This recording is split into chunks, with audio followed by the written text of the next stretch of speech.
দশম মানৰ ছাত্ৰ ছাত্ৰীসকল, আজি মই তোমালোকক চেপ্টাৰ 6 অৰ্থাৎ জীৱন প্ৰক্ৰিয়াৰ দ্বিতীয় ভাগ ছখনটো বুজাই দিবলৈ ওলাইছোঁ। মই আগৰ ভিডিঅ'টো তোমালোকক যিটো পৰিপুষ্টি সেই পৰিপুষ্টিৰ বিষয়ে বিতংভাৱে বুজাই দিছিলোঁ, ভিডিঅ'টো চাই ল'বা।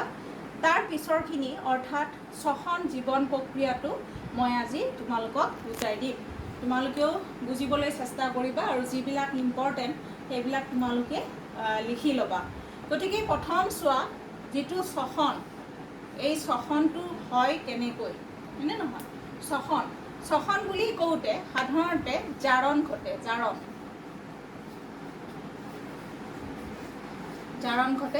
জাৰণ মানেতো তোমালোকে জানা, চেপ্টাৰ 1 অধ্যায় 1তে তোমালোকে পাইছিলা জাৰণৰ কথা। গতিকে জাৰণ মানে কি? অক্সিজেন যোগ হোৱা, প্লাছ দিছোঁ এইকাৰণে মই অক্সিজেন যোগ হোৱা। আমি জীৱন প্ৰক্ৰিয়াৰ প্ৰথম যিটো পৰিপুষ্টি পাইছিলোঁ, তাতে আমি পাইছিলোঁ যে যিবিলাক আমাৰ খাদ্য দ্ৰব্য আছে সেইবিলাকৰ কি হয়? পৰিপুষ্টি হয়, হয়নে নহয়? পৰিপুষ্টি হয়। পৰিপুষ্টি হৈ আমি খাদ্যদ্ৰব্যৰ, বিশেষকৈ কাৰ্বহাইড্ৰেটৰ কথা কৈছোঁ দেই, মই বিশেষকৈ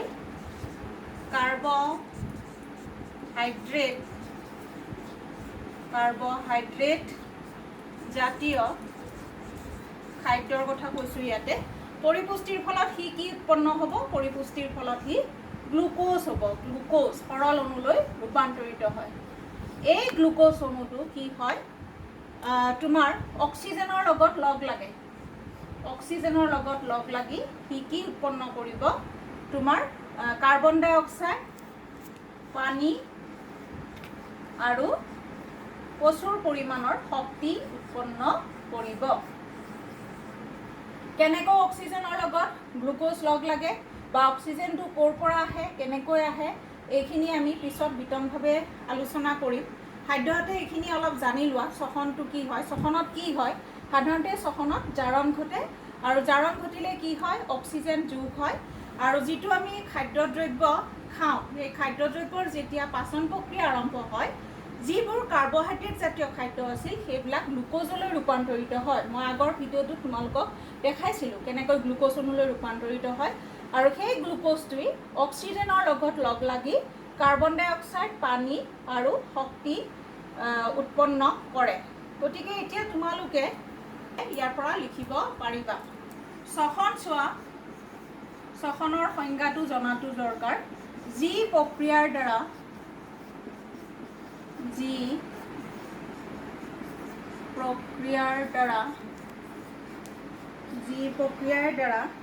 খাদ্য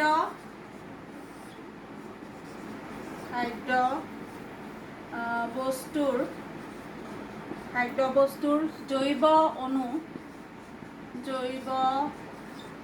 অণু, ইয়াতে জৈৱ অণু বুলি কওঁতে বিশেষকৈ গ্লুক'জ অণুৰ কথা কোৱা হৈছে। জাৰণ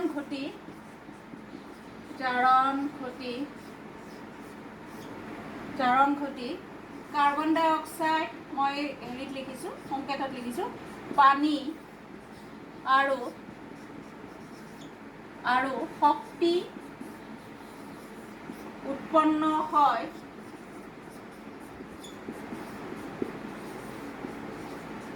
সেই প্ৰক্ৰিয়া ছখন বোলে। মই সাধাৰণ ভাষাত চিম্পুলকৈ তোমালোকক ছখনৰ ডেফিনেশ্যনটো দিছোঁ, হুবহু কিতাপৰ পৰা দিয়া নাই। গতিকে এইটো তোমালোকে জনাটো খুবেই প্ৰয়োজন, কাৰণ কেতিয়াবা পৰীক্ষাত আহিব পাৰে ছখন কি। গতিকে এই ডেফিনেশ্যনটো তোমালোকে লিখি ল'বা। ইয়াৰ পিছত আমি আহিম কেনেকৈ গ্লুক'জৰ শক্তিটো ৰূপান্তৰ হয়। এইবাৰ চোৱা, গ্লুক'জৰ পৰা কি উৎপন্ন হ'ল? জাৰণ প্ৰক্ৰিয়াৰ দ্বাৰা কাৰ্বন ডাই অক্সাইড আৰু পানী উৎপন্ন হ'ল। তাৰ লগতে কি হয়? শক্তি উৎপন্ন হয়। উন্মুক্ত মানে শক্তি উৎপন্ন হয়, হয়নে নহয়? আমি কি পালোঁ? গ্লুক'জটোৰ পৰা কি পাইছিলোঁ? কাৰ্বন ডাই অক্সাইড, পানী আৰু শক্তি উন্মুক্ত হৈছিল। এই শক্তিটোই কি হয় তোমাৰ এটা ফসফৰাছ লগ লাগিব, ATP লৈ ৰূপান্তৰিত হয়। ATP হৈছে এডেনোসাইন ট্ৰাইফসফেট। ইয়াত তিনিটা তোমাৰ ফসফেট অণু আছে, সেইকাৰণে ইয়াক এডেনোসাইন ট্ৰাইফসফেট বুলি কয়। এইটো হৈছে তোমাৰ প্ৰচুৰ শক্তি থাকে ATP।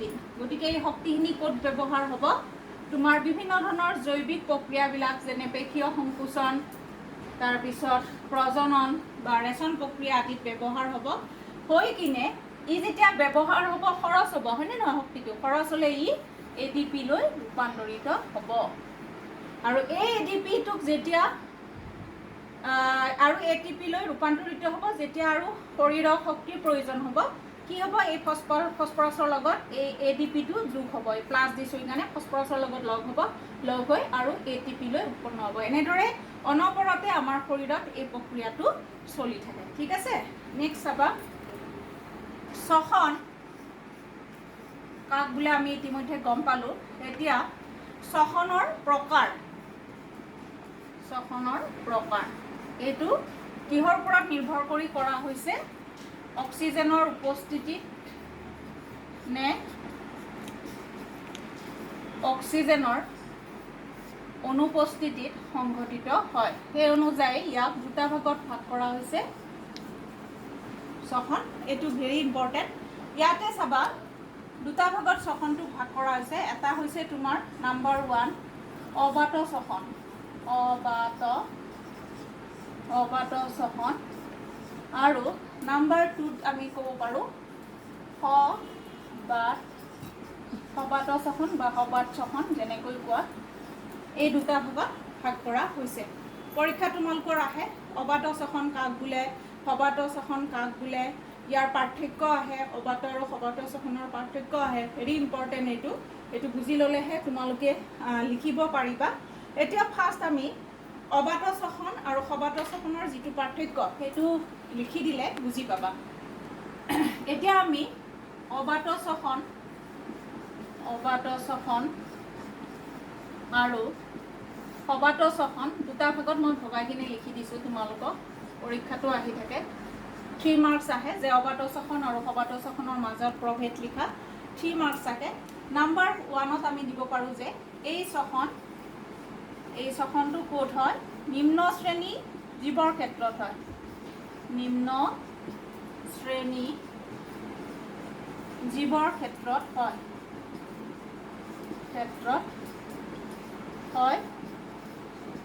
যেনে এক্সাম্পল দিব পাৰা তোমালোকে ইষ্ট দিব পাৰা। এইটো শ্বসন কি হ'ব, এই শ্বসন উচ্চ শ্ৰেণী জীৱৰ ক্ষেত্ৰত হয়। ফৰ এক্সাম্পল কি হ'ব, আমাৰ প্ৰাণীবোৰ, আমি মানুহবোৰৰ ক্ষেত্ৰতো সবাত শ্বসন দেখিবলৈ পোৱা যায়। ছেকেণ্ড পইণ্টটো লিখিব পৰা, ইয়াতে কি হয়, খাদ্যৰ সম্পূৰ্ণ জাৰণ নঘটে।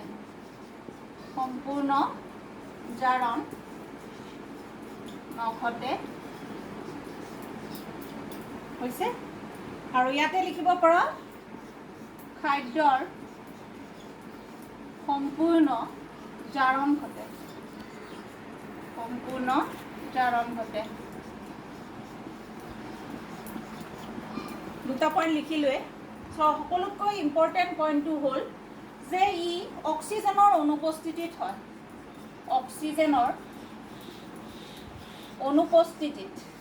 মই শ্বৰ্টকাটত লিখিছোঁ, অক্সিজেনৰ অনুপস্থিতিত। আৰু এইটো কি লিখিব পাৰোঁ আমি, অক্সিজেনৰ উপস্থিতিত। এনেকুৱা বহুত ওলাই থাকিব তোমালোকে ডিফাৰেঞ্চ লিখিব গ'লে। আৰু আছে দুটা, এটা পইণ্ট আৰু দি দিওঁ। নেক্সট 4 নম্বৰত লিখিব পৰা, খাদ্যৰ জাৰণ ঘটি তোমাৰ কি উৎপন্ন হয়, ইথাইল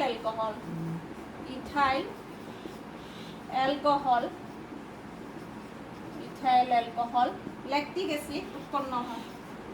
লেক্টিক এচিড উৎপন্ন হয় ইয়াতে কি হ'ব জাৰণ ঘটি কি হ'ব জাৰণ ঘটি কি উৎপন্ন হয় কাৰ্বন ডাই অক্সাইড পানী আৰু প্ৰচুৰ পৰিমাণৰ শক্তি উৎপন্ন হয় পৰিমাণৰ শক্তি প্ৰচুৰ পৰিমাণৰ প্ৰচুৰ ভালকৈ মুচি দিওঁ ৰ'বা প্ৰচুৰ পৰিমাণৰ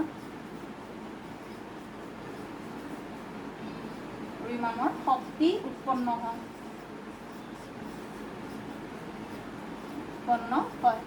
এনেকুৱা বহুত পইণ্ট আছে মই 4টা পইণ্ট তোমালোকক লিখি দিছোঁ এইকেইটা এনেকৈ লিখিলে পাৰ্থক্য 3 নম্বৰ থাকিলে তোমালোকে 3টা লিখিবা হা ইম্পৰ্টেণ্টটো হ'ল আমি শ্বসনৰ দুটা ভাগ পালোঁ অবাত শ্বসন সেইটো তোমাৰ অক্সিজেনৰ উপস্থিতিত অনুপস্থিতিত কেনেকৈ ভাগ কৰা হ'ল মই দেখাই দিলোঁ এতিয়া চোৱা গ্লুক'জ এইটো কুৱেশ্যনো আহি থাকে গ্লুক'জ জাৰিত হৈ শক্তি উৎপন্ন হোৱা বিভিন্ন পথ এইটো ইম্পৰ্টেণ্ট পৰীক্ষাত আহিয়ে থাকে যে গ্লুক'জ জাৰিত হৈ শক্তি উৎপন্ন হোৱা বিভিন্ন পথসমূহ বৰ্ণনা কৰা তাৰ কাৰণে আমি 3টা ষ্টেপত লিখিলেই তোমালোকৰ হৈ যাব প্ৰথমটো চোৱা মই এইখিনি মুচি দিওঁ নহ'লে লিখিব দিগদাৰ হ'ব এই গ্লুক'জটো হৈছে তোমাৰ 6 কাৰ্বনযুক্ত তোমালোকে গ্লুক'জৰ ফৰ্মুলাটো মনত আছেনে কি আছিল C6H12O6 এইটো আছিল আমাৰ গ্লুক'জৰ ফৰ্মুলা গতিকে 6টা কাৰ্বনযুক্ত গ্লুক'জ অণুটো প্ৰথমতে কি হ'ব কোষ পৰশত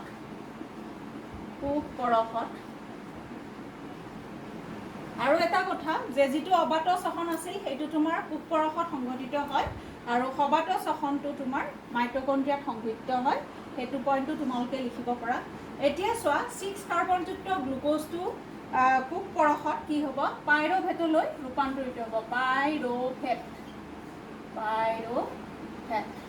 পাইৰুভেটলৈ ৰূপান্তৰিত হ'ব এইটো 3টা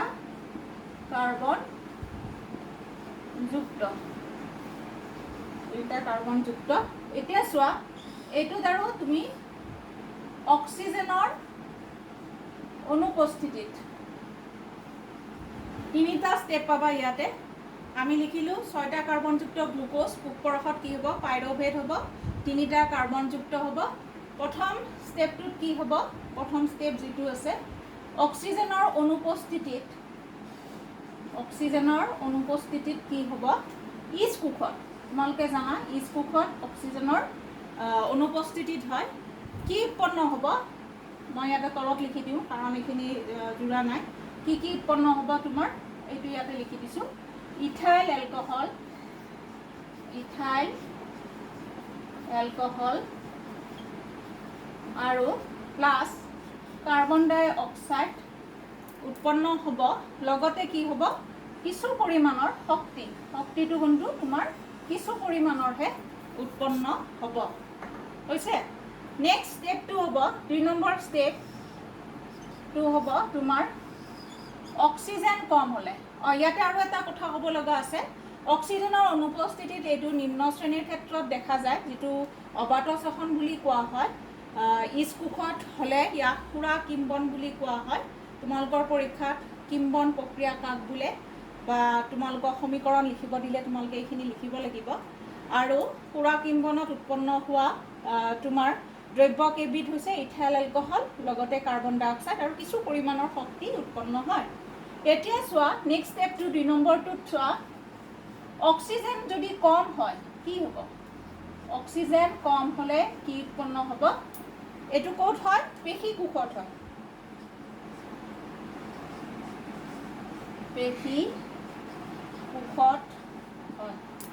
হৈছে ইয়াতে কি উৎপন্ন হ'ব তোমাৰ লেক্টিক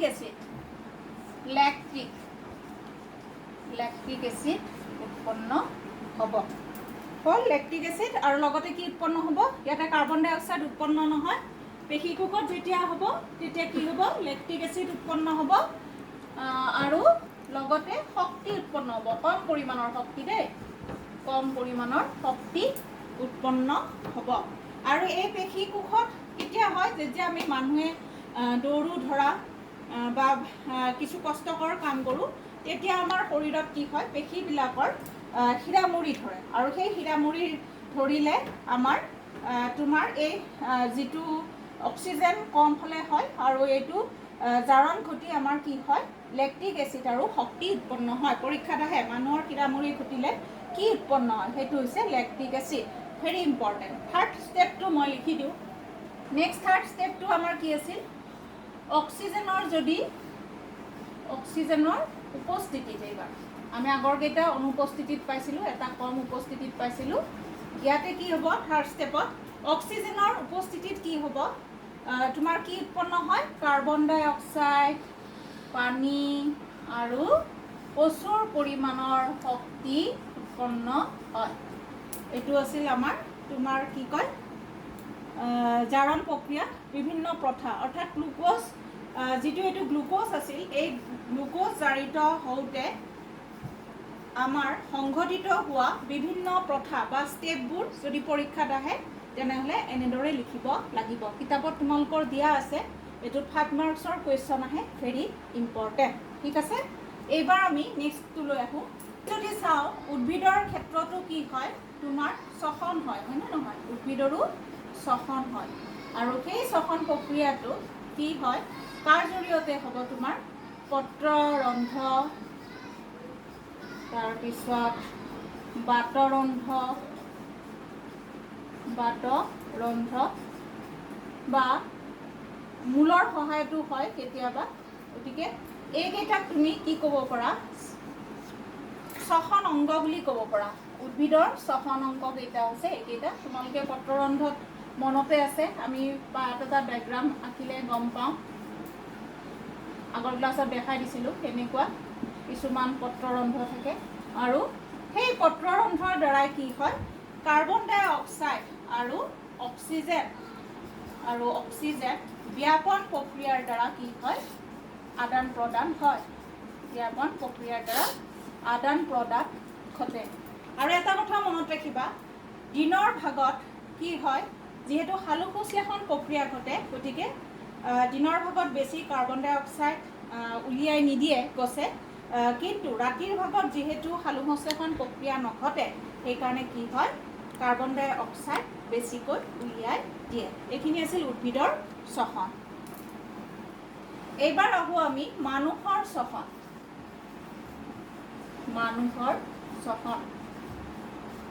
ইয়াৰ আগতে আৰু এটা কথা কৈ দিওঁ যে যিবোৰ আমাৰ জলচৰ প্ৰাণী আৰু স্থলচৰ প্ৰাণী আছে জলচৰ প্ৰাণীবিলাকে কি কৰে তোমাৰ যিবিলাক জলচৰ প্ৰাণী আছে সিহঁতে কি কৰে পানীত দ্ৰৱীভূত হোৱা অক্সিজেনহে গ্ৰহণ কৰে হয়নে নহয় সেইকাৰণে সিহঁতে উশাহ যেতিয়া লওঁতে কি হয় তাহাঁতৰ তোমাৰ কি হয় খৰখৰকৈ লয় আৰু স্থলচৰ প্ৰাণীয়ে কি কৰে বায়ুৰ পৰা অক্সিজেনটো পোনপটীয়াকৈ গ্ৰহণ কৰিব পাৰে গতিকে জলচৰ প্ৰাণীতকৈ স্থলচৰ প্ৰাণীয়ে অক্সিজেনটো বেছি সুবিধাজনকভাৱে গ্ৰহণ কৰে এতিয়া আমি কি আহিছিলোঁ মানুহৰ শ্বসন গতিকে মানুহৰ শ্বসনটো আমি জানিব লাগিব প্ৰধান এইটো ইয়াৰ পৰা বহুতো তোমাৰ কুৱেশ্যন আহি থাকে মানুহৰ শ্বসনটোক আমি দুটা ভাগত ভগাব পাৰোঁ এটা হৈছে বহিঃকোষীয় শ্বসন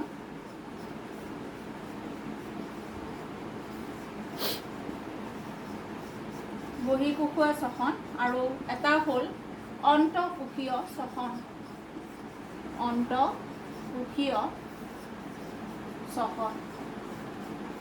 অন্তঃকোষীয় শ্বসনটো ইতিমধ্যে আমি আলোচনা কৰিলোঁ গ্লুক'জ অন্তঃকোষীয় শ্বসনটো কেনেদৰে ঘটে অলপ তোমালোকে থুলমূল আভাস এটা পাইছাই অক্সিজেনৰ কেনেকৈ জাৰণ ঘটে সেইটো এতিয়া বহিঃকোষীয় যিটো শ্বসন আছে এই শ্বসনটোক কি বুলি কোৱা হয় শ্বাস প্ৰশ্বাস বুলি কয় শ্বাস আৰু প্ৰশ্বাস অৰ্থাৎ উশাহ লোৱা আৰু নিশাহ আমি সাধাৰণ ভাষাত কি কৰোঁ উশাহ আৰু নিশাহ উশাহত আমি কি লওঁ অক্সিজেনটো গ্ৰহণ কৰোঁ আৰু নিশাহত কাৰ্বন ডাই অক্সাইডটো তোমাৰ ত্যাগ কৰোঁ।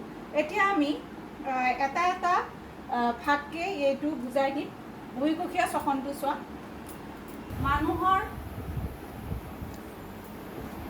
মানুহৰ শ্বসন প্ৰক্ৰিয়াটো তোমালোকক এতিয়া মই কৈ দিম। মানুহৰ যিটো শ্বাসযন্ত্ৰ,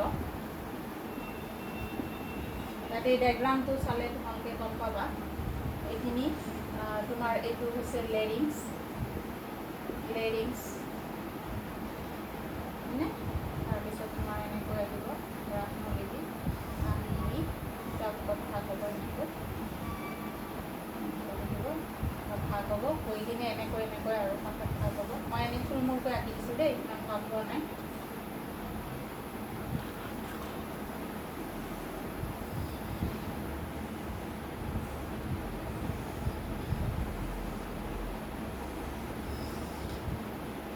থুলমূলকৈ আঁকি দিছোঁ হা। এনেই এইটো হৈছে আমাৰ হাওঁফাওঁ দুটা। আৰু ইয়াতে কি থাকিব, এনেকৈ কিছুমান তোমালোকে বায়ুকোষ দেখিবলৈ পাবা, বায়ুকোষ দেখি পাবা, বেলুন সদৃশ। আৰু এইখন আৱৰণ, আৰু ইয়াতে এখন কি থাকিব, মধ্যশ্ৰদ্ধা থাকিব। আৰু এইবিলাক কামিহাড়।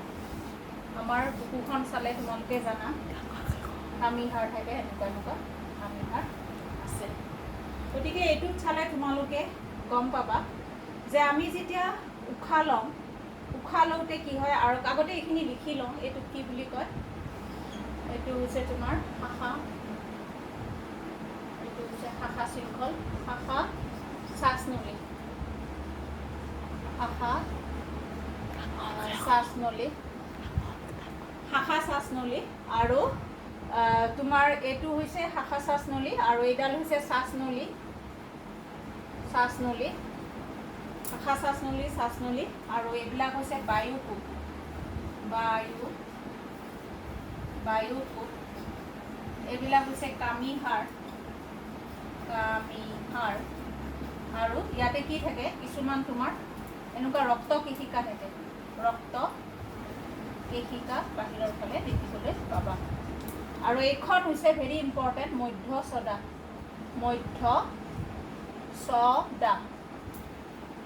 এনেই থুলমূলকৈ ৰাখিছোঁ।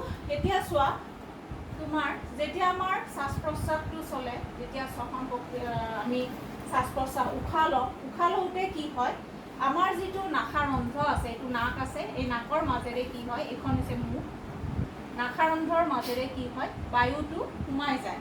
আৰু এই নাসাৰন্ধ্ৰত কি থাকে, কিছুমান নোম থাকে, যিবোৰে কি কৰে, বায়ুটো চেকি লয়। তাৰ উপৰিও শ্লেষ্মা জাতীয় পদাৰ্থই এই কাৰ্যত সহায় কৰে।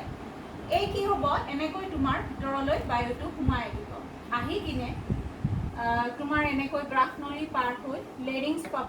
আৰু লেৰিংছৰ চিত্ৰটো তাৰমানে এনেকুৱাটো, তোমাৰ লেৰিংছটো এনেকৈ, অৰ্থাৎ তোমাৰ চি শেপ আঙুঠি থাকে, কিছুমান আঙুঠি সদৃশ তোমাৰ উপাস্থি থাকে, আঙুঠি সদৃশ উপাস্থি থকাৰ কাৰণে কি হয়, আমাৰ যিডাল শ্বাসনলী আছে, সেই শ্বাসনলীডাল কি হৈ নাযায়, চেপেটা হৈ নাযায়। আৰু বায়ুটো ভালদৰে এনেকৈ কি হ'ব পাৰে, সোমাই আহি ক'ত যাব, হাওঁফাওঁলৈ যাব। আমাৰ যিটো এই হাওঁফাওঁ আছে, এই হাওঁফাওঁলৈ আমাৰ বায়ুটো সোমাই যাব।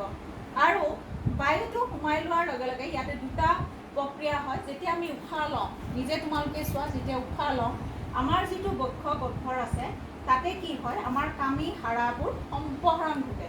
লগতে এই যিবিলাক কামিহাড় আছে, এই কামিহাড়বোৰ সম্প্ৰসাৰণ ঘটে, আৰু এই মধ্যছদাখনৰো সম্প্ৰসাৰণ ঘটে, যাৰ বাবে হাওঁফাওঁটো বহলি উঠে বা ফুলি উঠাৰ লগে লগে এই বায়ুটো হাওঁফাওঁৰ পৰা গৈ শাখা শ্বাসনলীৰ ভিতৰলৈ যাব। আৰু ইয়াত কিছুমান তোমালোকে এনেকুৱা যে দেখাইছোঁ, এইবিলাক বেলুন সদৃশ কিছুমান বায়ুকোষ দেখিবলৈ পাবা।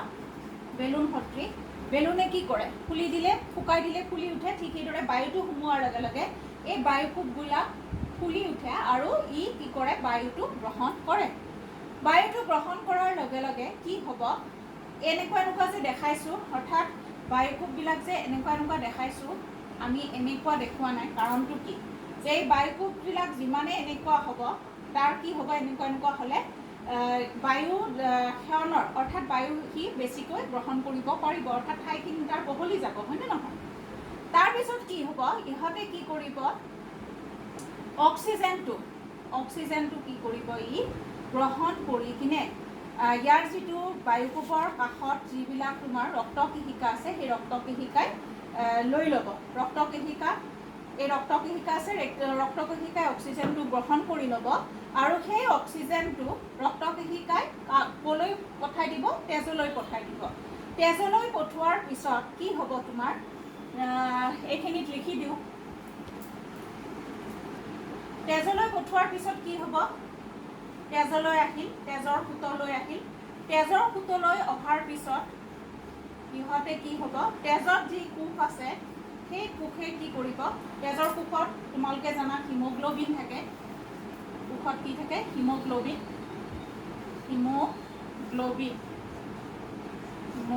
থাকে আৰু সেই হিমোগ্ল'বিনে কি কৰিব, তোমাৰ এনেকৈও লিখিব পাৰি, হিমোগ্ল'বিনে কি কৰিব, অক্সিজেনৰ লগত লগ লাগি অক্সি হিমোগ্ল'বিন উৎপন্ন কৰিব। অক্সিজেনৰ লগত লগ লাগি অক্সি হিমোগ্ল'বিন উৎপন্ন কৰিব। হিমোগ্ল'বিন উৎপন্ন কৰিব। কিয় অক্সি হিমোগ্ল'বিন উৎপন্ন কৰিব লাগে? কাৰণ অক্সিজেনটো কি হয়, দ্ৰৱীভূত নহয়। গতিকে ই যিহেতু দ্ৰৱীভূত নহয়, গতিকে ই হিমোগ্ল'বিনৰ লগ লাগি অক্সি হিমোগ্ল'বিন হ'ব আৰু এই অক্সি হিমোগ্ল'বিনটো তেজৰ সৈতে কঢ়িয়াই নি ক'লৈ নিব, কলা কোষলৈ নিব, কলা কোষলৈ।